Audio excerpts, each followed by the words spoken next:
Interview হ'ব জুলাইত, চতুৰ্থ তৃতীয় বৰ্গৰ চাকৰি ইণ্টাৰভিউ হ'ব আগষ্ট ছেপ্টেম্বৰত। আজিৰ পৰা যেতিয়া 2.5 বছৰ আগতে অসমত ইলেকশ্যন হৈছিলে, তেতিয়া মই অসমৰ ৰাইজক কৈছিলোঁ যে যদি বিজেপি চৰকাৰ আহে আমি 1 লাখ ল'ৰা ছোৱালীক চৰকাৰী চাকৰি দিম। কোনেও মোক বিশ্বাস কৰা নাছিলে যে 1 লাখ চাকৰি ক'ৰ পৰা হ'ব। আজি আপোনালোকে দেখিলে যে চাওঁতে চাওঁতে আমি 1 লাখ চৰকাৰী চাকৰি দি শেষ কৰিলোঁ।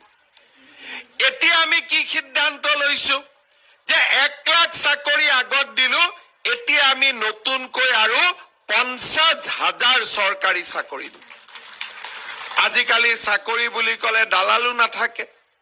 পুলিচৰ ইণ্টাৰভিউ হ'ব জুলাইত, শিক্ষকৰ ইণ্টাৰভিউ হ'ব জুলাইত, চতুৰ্থ তৃতীয় বৰ্গৰ চাকৰি ইণ্টাৰভিউ হ'ব আগষ্ট ছেপ্টেম্বৰ।